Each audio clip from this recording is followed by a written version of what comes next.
Byju's is in the news again, this time for its attempt to stay away from the news. On 26 September, it came out with a new social media policy prohibiting employees from communicating with the media. The development came on the heels of the EdTech major's decision to restructure businesses, which may reportedly lead to firing of 4,000 to 5,000 employees.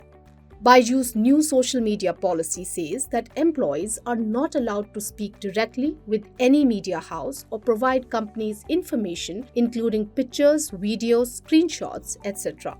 The notification cautions that violation may invite disciplinary and legal action. The policy also says that the company will be actively monitoring employees' interactions, external communications, and all social media postings and publications which are related to the company.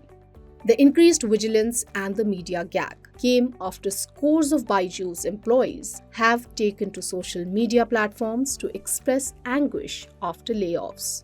Reports claim that the company used to provide a similar document to the new hires, but this is the first time that they have come up with a detailed policy on this. So, is it legally enforceable? Yes, in certain situations, it is legally enforceable. Employees generally owe a duty to maintain confidentiality, not to defame the company in which they are working in. And company has every right to prevent unauthorized disclosure of sensitive information. So therefore, in a way, yes, this policy would be enforceable as long as it is a reasonable restriction on an employee and it doesn't infringe upon the privacy rights of the individual. And how does HR see this? And what are the expectations from leadership? And I think it's important to educate people as to why what they might do in a moment of frustration might end up permanently damaging the reputation of the company, right? So that is something that we take seriously, and we kind of provide that sort of a training. I think the second burden really is on leadership themselves. I think it's very important for the leadership to be very transparent to the extent possible as to what are the reasons for restructuring which might take place, or any other changes which are taking place within the organization. If something like that is happening, if the leadership comes clean, then employees don't really have to depend on the grapevine or the gossip to figure out what is going on. Experts also suggest establishing a strong internal feedback mechanism which allows the employees to inform their concerns to the leadership.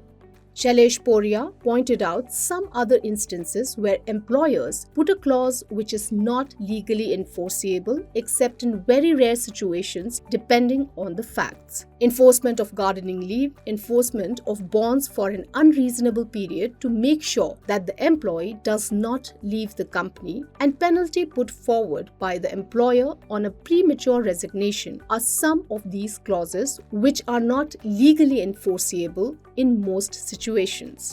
Yeah, so the most common example which would come is that once an employee is about to leave, and generally the organization puts on a clause that even after leaving, maybe he or she should not join a competitive business for maybe 2 years, 3 years.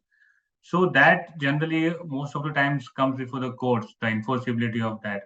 And the court has held in favor of the employee, saying that he has a right to business and profession, and therefore you cannot restrict that after he has left your employment.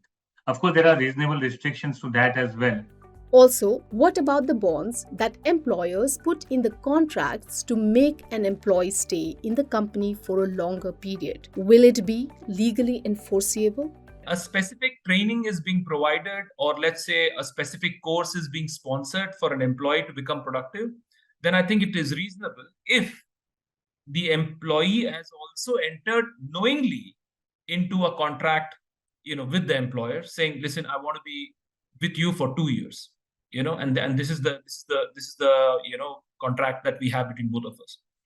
My view is that is definitely enforceable, especially if you are signing up for it as an individual.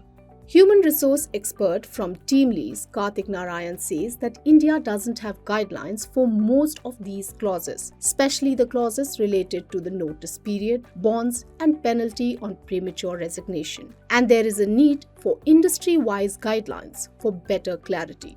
Depending on each specific industry, we cannot have a single guideline or norm across everybody. I think it will be unfair and burdening to the employer as well to the employee. It is important, therefore, for specific industries to kind of come together and conclude what is right, not just for the employer, but also for the employee. Experts suggest that there are practices that can be deployed to prevent enforcing unhealthy contracts, but having transparency and establishing a strong feedback mechanism can help. And when it comes to formulating the clauses in employee-employer contracts, industry needs to come together to establish guidelines that serve them better. If you like this video, share it and subscribe to Business Standard. For more news, views and insights, log on to www.business-standard.com. Do also follow us on YouTube, Twitter, Facebook, Instagram, Telegram and LinkedIn. He's about to land his dream job.